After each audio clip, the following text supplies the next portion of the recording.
Bayo Onanuga know how to define, does he know the meaning of treason? I, as a senior executive of a multinational, led protests on the streets of Lagos that was joined by many of those who work in this government. That was my democratic right. Even in a military regime, I exercised it. Who is Bayo Onanuga to talk about treason? What does he know treason means? Let him come, let me teach him political science. I have degrees there. And I will explain to him what treason is. I'm going to give him enough leeway because sometimes, you need to wake up from sleep. I'm going to give him enough room to wake up and realize his mistake and then speak truth to himself. If not, my lawyers in Nigeria, my lawyers in the US. Look, people forget that I was one of those who fought very hard to bring about the International Criminal Court, ICC. There's no denying it. When Abacha was in office, if I have to go on the rounds for another one, I will. But we need to bring sanity back to this country. Agents of the state can be sources of falsehood and hate speech. It's not acceptable. Nigeria can't fall that low. Oh, you see that I'm pushing it, and I will take it to the International Criminal Court and other courts, is that it's obviously, from what people are saying to me, a deliberate sowing of seed for trumped-up charges of treason. And that's why my claim is 500 billion. I am of a certain global standing as an academic, and my prize, my premium, my value, people have a sense for it. And so when something endangers my life, the appropriate premium needs to be put on that thing that endangers my life, because it seems like the objective is to put my life in danger. That's what the objective seems to be. And nobody puts Utomi's life in danger and gets away with it. He will come back. Let me tell you something. Somebody called me from Adamawa, retired army officer, and said to me, I hear you've been arrested. I said, for what? I said, they said they've arrested you for planning a protest. I said, me? No, nobody did that. I just arrived in the country an hour ago, and all the officials at the airport were greeting me. No such thing. I don't think so. He said, we heard you were arrested, and we're getting ready to start rioting tomorrow, which is today. They were getting ready to start rioting, that they arrested Utomi. I said, no, please, don't riot. Nobody arrested me. And we always have issues with the way we play politics in this country. The kind of politics we play in this country is politics of destruction, politics of hatred. Politics ought to be a game of healthy competition. When politics is all about healthy competition, it drives home development. Healthy competition breeds development. Healthy competition creates an enabling environment for people and activities to thrive. But here in Nigeria, all we care about is politics of destruction, politics of hatred. To an extent, they go about killing each other because of politics.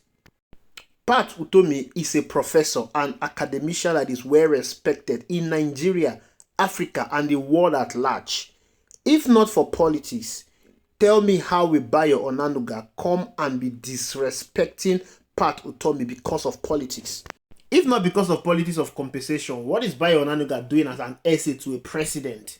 If not because of politics of nepotism, why is Bayo Onanuga still holding an office? Like, this man is an elderly man. If I'm not mistaken, this man is close to 60 years of age. He is almost of the same age of Mr. Peter Obi. But this man tweets like a 9-year-old boy. Now, these are the people that make up the government of Bola Ahmed Tinubu. And then you begin to wonder why the government of Bola Ahmed Tinubu is heading to destruction. Why the government of Bola Ahmed Tinubu is failing.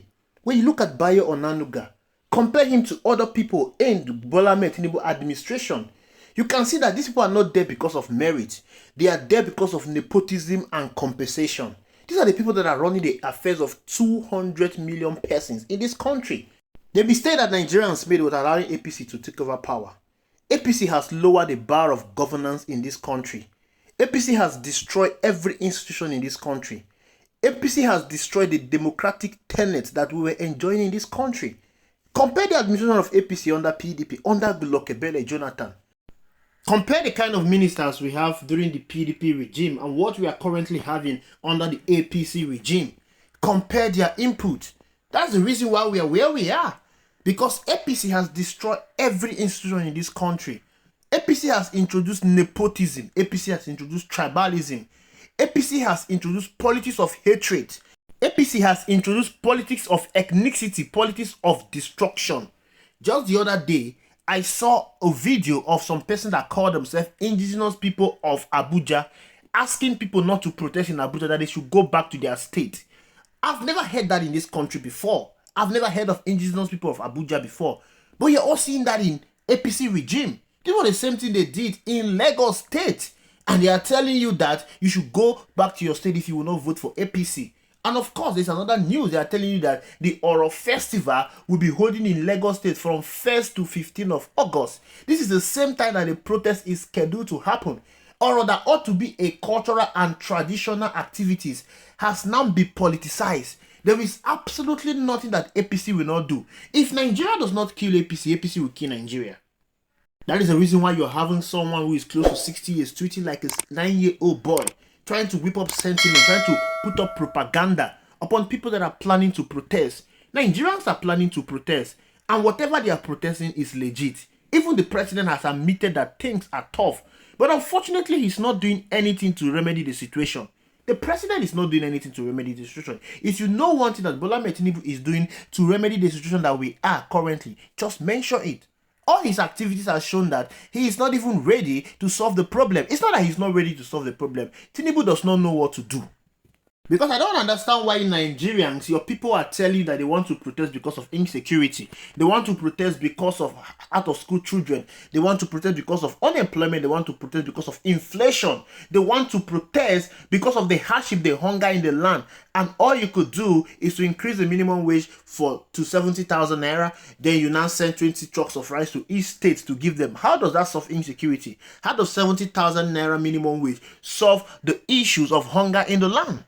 There is absolutely no direction that this government is taking Nigerians to. There is no pathway to success. All we are just doing is trial and error and experimented policies. Rather than solving the issues that Nigerians want to protest, you are blaming an innocent man that has gone about his activities in a saintly and coordinated manner. You are even blaming someone that has been in the US planning an activities and academic activities. If not for politics, who is Bayo Onanuga to mention the name of Peter Obi?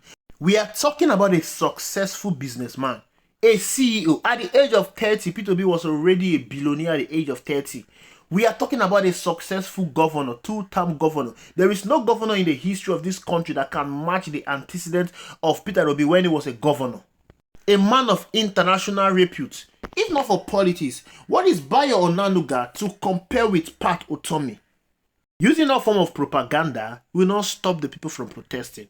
The only thing that will stop Nigerians from protesting, it is when their concerns are addressed. And the president is not even addressing their concern. You are sending your minister to come and address the people, telling them that they should not protest against you. They should give you more time. Which other time do you need, Mr. President? For 1 year that Nigerians have given you, what have you done?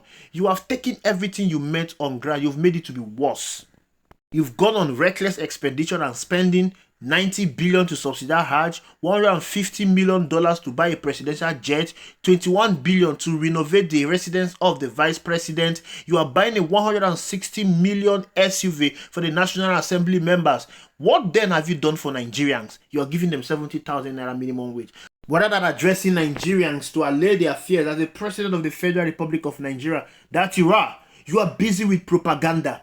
Even if you did not debate to tell Nigerians what you have to do for them, at least come out and speak to them. They are angry. They want to protest. And this protest, there is no guarantee that this protest is going to end for the maximum of 1-2 weeks that they've put it. This protest can escalate beyond this. The president needs to do something. He needs to address their concern. Even though he has done the wrong thing ever since he took over, he can start now by doing the right thing. And what are the right things that needed to be done? These things are not difficult. They are. Reduce the cost of governance, Bola Tinubu. Slash your ministry into 2. Let every other person go and look for a job. We don't need to carry this bogus government that you've given unto us. It's putting a strain on our budget. The National Assembly, they should slash their allowances.